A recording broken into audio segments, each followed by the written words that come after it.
Good evening, কেমন আছেন সবাই? ওয়েলকাম ব্যাক টু নিদার ডিলাইরি ব্লগস চ্যানেল। আরও একবার একটি ব্লগ নিয়ে আপনাদের সামনে হাজির হলাম। প্রসঙ্গ সেই খেলাধুলা, ক্রিকেট। বুঝতেই পারছেন, India south Africa test series চলছে, ভেরি ইম্পর্টেন্ট। তো প্রথমেই জিজ্ঞেস করি আপনারা কেমন আছেন। সবাই নিশ্চয়ই ভালো আছেন এবং সুস্থ আছেন, আনন্দে আছেন। তো যাই হোক, থাম্বনেল দেখে নিশ্চয়ই কিছুটা আন্দাজ করতে পেরেছেন যে টপিকটা কোন দিকে যাবে বা কী বিষয়ে আলোচনা করব। সদ্য সমাপ্ত হলো India south Africa first test, Eden garden. কি দেখলাম আমরা? দেখলাম আড়াই দিনে ম্যাচটি শেষ হয়ে গেল এবং ইন্ডিয়া খুবই একটা লজ্জাজনক একটা হারের সম্মুখীন হতে হলো ইন্ডিয়াকে। আচ্ছা, একটু যদি বলি, শুরু করি। এই ইডেন গার্ডেনে কিন্তু আমরা খুব ভালো ভালো ম্যাচ দেখেছি। নিশ্চয়ই মনে পড়ে আমাদের 2001 সালে ইন্ডিয়া অস্ট্রেলিয়া টেস্ট সিরিজে সেই অসাধারণ ম্যাচ, যেখানে ইন্ডিয়া কামব্যাক করেছিল এবং অস্ট্রেলিয়া ফলো অন করার পরে, অস্ট্রেলিয়ার এগেনস্টে ইন্ডিয়া ফলো অন করার পরে, মাফ করবেন একটু ভীষণভাবে সর্দি লেগেছে, যার ফলে হয়তো মাঝে মাঝে একটু ডিস্টারবেন্স হবে, কারণ শরীর খুব একটা ভালো নেই, ঠান্ডার জন্য একটু সর্দি লেগেছে। তো যাই হোক, যেটা বলছিলাম, 2001 সালে এই ইডেন গার্ডেনে ইন্ডিয়া অস্ট্রেলিয়াকে দুর্ধর্ষভাবে হারিয়েছিল, ফলো অন বাঁচিয়ে বিবিএস লক্ষ্মণ এবং রাহুল দ্রাবিড়ের সেই অসাধারণ ইনিংস আমাদের মনে আছে আমাদের হরভজন সিংয়ের হ্যাট্রিক। সেই বিধ্বংসী অস্ট্রেলিয়া টিমকে আমরা হারিয়েছিলাম। তারপরেও আমরা ভালো ভালো ম্যাচ অনেক দেখেছি ইডেনে, যেটা ইন্ডিয়া অবশ্য বেশিরভাগ সময় ইডেনে হেরেছে, এটা ঘটনা। কিন্তু ম্যাচ 5 দিন চলেছে এবং খুব ভালো ভালো ম্যাচ হয়েছে। 99 সালে ইন্ডিয়া পাকিস্তান ম্যাচটাও খুব ভালো হয়েছিল, যদিও ইন্ডিয়া সেটা হেরেছিল। ইন্ডিয়া সাউথ আফ্রিকার ম্যাচও খুব ভালো হয়েছিল 1996 সালে, যেখানে আজহারউদ্দিন সেঞ্চুরি করেছিলেন। যাই হোক, অনেক সুন্দর সুন্দর ম্যাচ আছে ইডেন গার্ডেনের স্মৃতিতে, অনেক ভালো ভালো ম্যাচ আমরা দেখেছি। কিন্তু যেটা ইদানিংকালে আমরা দেখলাম, বা আমরা সদ্য সমাপ্ত দেখলাম, কি দেখলাম, আড়াই দিনের একটি ম্যাচ। প্রথম দিন থেকে বল একেবারে ভীষণভাবে কখনো লাফাচ্ছে, কখনো একদম শুয়ে পড়ছে, গড়িয়ে যাচ্ছে। পেসার কি স্পিনার, সবার জন্যই উইকেট একদম অসাধারণ। যে বল করতে আসছে মোটামুটি সেই উইকেট পাচ্ছে, কোনো ব্যাটসম্যানই দাঁড়াতে পারছে না। একটা বল দেখলাম, তখনই বুঝে গেছিলাম। হার্ভার্ড বল করলেন ওয়াশিংটন সুন্দরকে। ওয়াশিংটন সুন্দর প্রথমে ক্যাচ দিয়েছিলেন স্লিপে, ক্যাচটি মিস করলেন, নামটা ঠিক মনে পড়ছে না, south Africa Indian fielder. But তারপরেই আবার উনি আউট হয়ে গেলেন। তখন থেকেই বুঝলাম যে বল যেভাবে স্পিন করছে এই উইকেটে কিন্তু দাঁড়ানো খুব মুশকিল, খুবই মুশকিল। এবং যেটা সবচেয়ে বড় কথা, বল স্পিন করতেই পারে, কিন্তু সেটা 4th ডে পিচ বা 5th ডে পিচ হলে ভালো হয়। যদি ফার্স্ট ডে পিচ থেকেই বল স্পিন করে লাফায় এবং নিচু হয়, তাহলে সেই pitch is not playable for a good cricket. যেটা অ্যাকচুয়ালি হয়েছে, সেটাই হয়েছে। কেন? গৌতম গম্ভীর উনি কিউরেটরকে বলেছেন যে এই ধরনের উইকেট আমরা চাই। 4 দিন পিচে জল দেওয়া হয়নি, শুকনো পিচ। সৌরভ গাঙ্গুলি বললেন যে আমাদের কিছু করার নেই। সুজন মুখার্জিকে উনি বলেছিলেন, গৌতম গম্ভীর, এবং যার ফলে ওই পিচই দেওয়া হয়েছে এবং সেই পিচে ইন্ডিয়া পর্যুদস্ত হলো। এবার প্রশ্ন হলো, এই ধরনের পিচ বানানোর দরকার কী ছিল? সবচেয়ে বড় প্রশ্ন। হ্যাঁ, গম্ভীর তার প্রেস কনফারেন্সে কী বলেছেন? গম্ভীর বলেছেন যে ব্যাটাররা খেলতে পারেনি, এটা ব্যাটারদের দোষ। তো একটা কথা, মিস্টার গৌতম গম্ভীর, আপনি তো জানেন আপনার টিমে সেই ধরনের স্পিন খেলার ব্যাটসম্যান নেই এবং আপনি চানও না। আপনি ভালো ভালো ব্যাটসম্যানদেরকে তো বার করে দিয়েছেন। বিরাট কোহলি থেকে শুরু করে ভালো ভালো ব্যাটসম্যান যারা আছেন, তাদেরকে আপনি রাখেননি টিমে।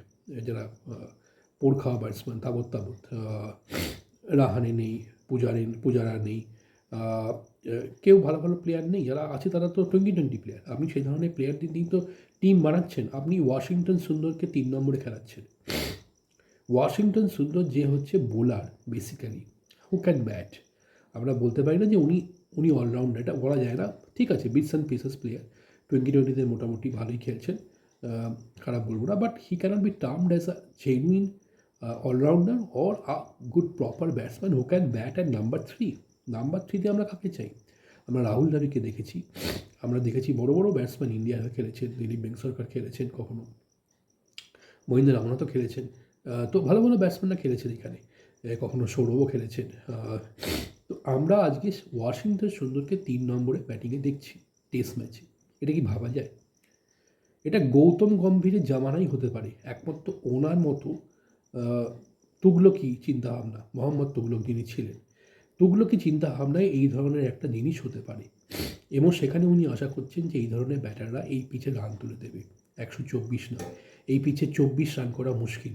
ইন্ডিয়ার যে ব্যাটিং লাইন আপ, যেটা গৌতম গম্ভীর বানিয়েছে, যেটা গৌতম গম্ভীর স্পেশালি বানিয়েছেন। সাই সুদর্শনকে হঠাৎ করে ড্রপ করে দেওয়া হলো, যিনি ওয়েস্ট ইন্ডিজ সিরিজে ভালো খেলেছিলেন, ভালো রান পেয়েছিলেন। তাকে বিনা যুক্তিতে বসিয়ে দেওয়া হলো, তাকে নিয়ে আসা হলো ওয়াশিংটন সুন্দর, যিনি 3 নম্বরে খেললেন। এই পিচে ইন্ডিয়া নামলো 4খানা স্পিনার নিয়ে। আপনি ভাবতে পারেন, যেখানে 2খানা স্পিনার নিয়ে সাউথ আফ্রিকা অলমোস্ট বাজিমাত করে দিল।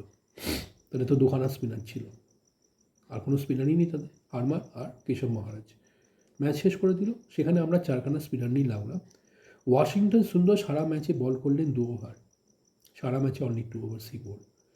তো এই রকমের টিম সিলেকশন, এক বেশি বায়াসড, এই ধরনের চিন্তাভাবনা এরকম হলে ইন্ডিয়ান ক্রিকেট তো আস্তে আস্তে শেষ হয়ে যাবে।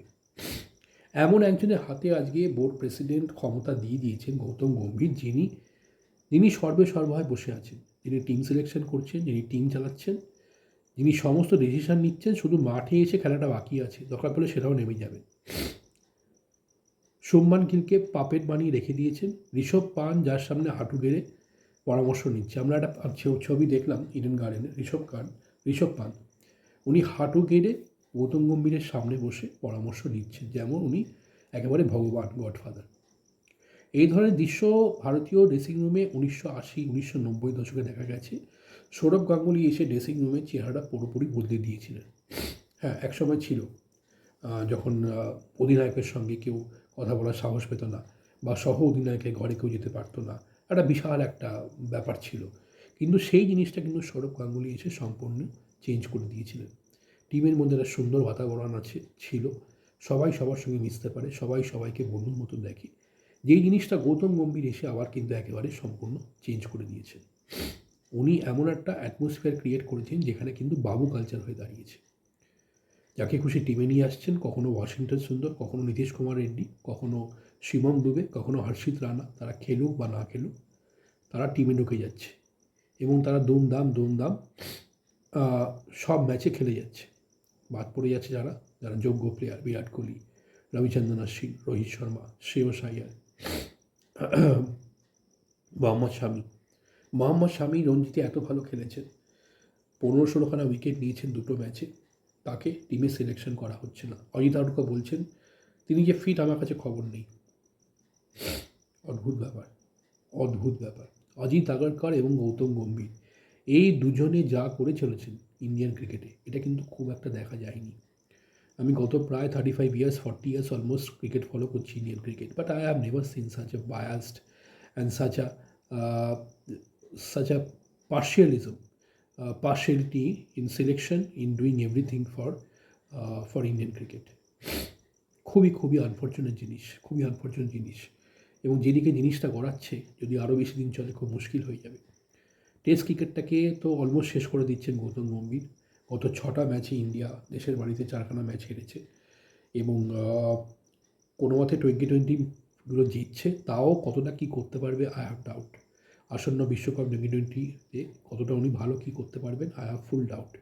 শুভমান গিলকে হঠাৎ করে উনি নিয়ে এসছেন 2020-তে অ্যাজ আ ওপেনার। সঞ্জু স্যামসনকে নামিয়ে দেওয়া হলো, যে ছেলেটি 3খানা সেঞ্চুরি করলো গত 1 বছরে, তাকে বার করে দেওয়া হলো, ড্রপ করে দেওয়া হলো। তিলক ভার্মা, যিনি আউটস্ট্যান্ডিং গত 1 বছরে ইন নাম্বার 3, তাকে হুদুম করে সরিয়ে কাকে নিয়ে আসা হলো, কখনো রিঙ্কু সিং, কখনো একে শিবম দুবেকে।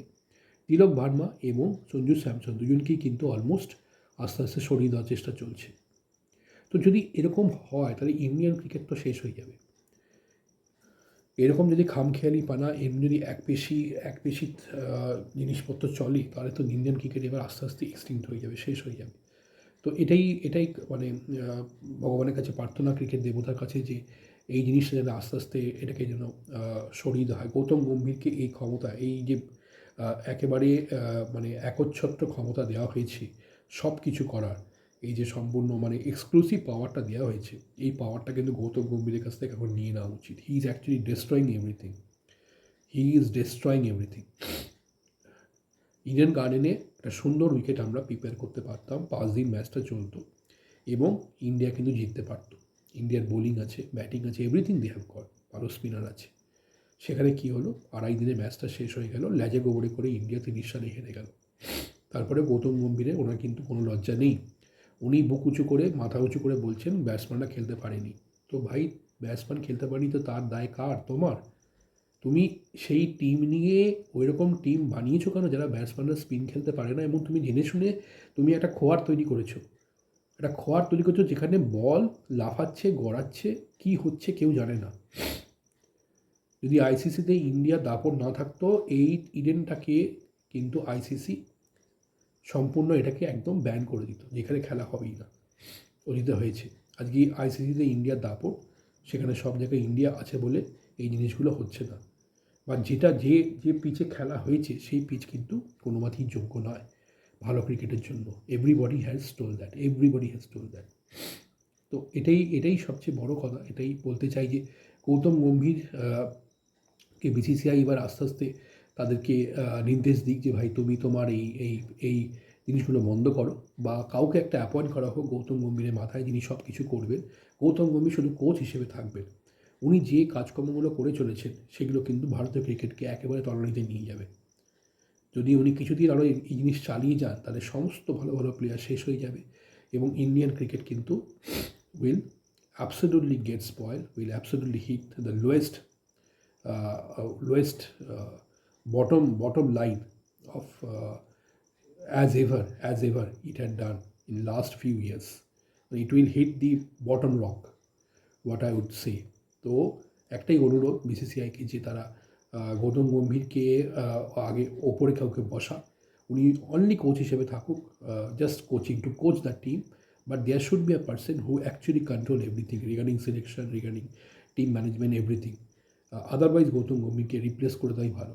উনি কিন্তু, এবং প্রত্যেকে যেটা বুঝতে পারছেন, everybody is telling the same thing, everybody যে এটা কিন্তু খুবই একটা জিনিসটা খুবই বাজে হয়ে দাঁড়াচ্ছে, এবং এটা ভারতীয় ক্রিকেটের জন্য খুব একটা অশুভ বা একটা অশনি সংকেত হয়ে দাঁড়াচ্ছে। তো এটাই বলতে পারি। আসন্ন গৌহাটি ম্যাচ দেখা যাক কী হয়, জানি না কতটা ইন্ডিয়া ভালো খেলতে পারবে।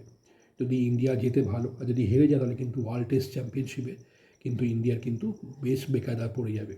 কারণ এরপরে শ্রীলঙ্কা সিরিজ নেক্সট আগস্টে, নেক্সট ইয়ারে, সেখানে শ্রীলঙ্কায় খেলা হবে, কাজটা খুব একটা সোজা হবে না। তারপর অস্ট্রেলিয়া আসবে ইন্ডিয়াতে, সেটাও কিন্তু খুব একটা ইজি নয়। তো যদি ইন্ডিয়া গৌহাটিতে জেতে, তাও অ্যাটলিস্ট তারা 3rd পজিশনটা অকুপাই করতে পারবে, কিছুটা বেটার পজিশনে থাকবে, ফার্স্টে যেতে পারবে না। আর যদি হেরে যায় তাহলে কিন্তু they will find themselves in a very in a spot of bother. তো জেতাটা ডেফিনেটলি দরকার। জানি না শুভমন গিল খেলতে পারবেন কি না, শুভমন গিলের খেলার চান্স খুবই কম। এই টিম একাদশ হবে সেটাও ঠিক বোঝা যাচ্ছে না। তো দেখা যাক কী করে ভারতীয় টিম বা গৌতম গম্ভীর। হ্যাঁ, দেখা যাক। তো এইটুকুই আলোচনা, এটা বলার জন্যই আজকে স্পেশালি আপনাদের সামনে এলাম যে ভারতীয় ক্রিকেটের মঙ্গল চাই, ভারতীয় ক্রিকেট যাতে আবার সেই সুদিনে ফিরে আসতে পারে, এবং এই ধরনের টিম সিলেকশন বায়াসড এবং এই ধরনের পলিটিক্স যেন ইন্ডিয়া টিমে না হতে পারে, সেটুকুই আশা করছি। কারণ প্রচুর ভালো খেলোয়াড় যারা চান্স পাচ্ছেন না, সরফরাজ খান চান্স পাচ্ছেন না, ভালো ক্রিকেটার, উনি ব্রাত্য হচ্ছেন, মোহাম্মদ শামি, প্রচুর শ্রেয়স আইয়ার থেকে শুরু করে প্রচুর ক্রিকেটারকে, কার নাম ছিল কার নাম বলবো, বিরাট কোহলিকে অলমোস্ট বার করে দেওয়া হয়েছে টেস্ট থেকে, টোয়েন্টি থেকে, ওনাকে বাধ্য করা হয়েছে অবসর নেওয়ার জন্য, রোহিত শর্মা। তো everybody is suffering because of this person, on and only Gautam Gambhir. তো একটাই অনুরোধ বিসিসিআইকে, যাতে তারা কিছু স্টেপ নিক, যাতে এই রকম একটা পরিস্থিতি থেকে ভারতীয় ক্রিকেট বেরিয়ে আসতে পারে। তো চলুন, আজকে এইটুকুই, আর বেশি বড় করব না। যদি ব্লগটি ভালো লেগে থাকে বা আইপি জেনারেশনটা ভালো লেগে থাকে, কাইন্ডলি লাইক করুন, শেয়ার করুন। আপনারা অনেকেই দেখছেন ভিডিও, তো একটাই অনুরোধ, প্লিজ লাইক করুন, শেয়ার করুন। যদি ভালো না লাগে কোনো কিছু, তাহলে অ্যাটলিস্ট কমেন্ট করুন যে এই জিনিসটা ভালো লাগেনি, বা যাতে আমরা ইমপ্রুভ করতে পারি বা ভালো করতে পারি, তার জন্য আমাদেরকে সাজেশন করুন, ঠিক আছে? তো চলুন, সবাই ভালো থাকুন, সুস্থ থাকুন, আনন্দে থাকুন, এবং একদম লাইফকে এনজয় করুন। বন্দে মাতরম, জয় হিন্দ।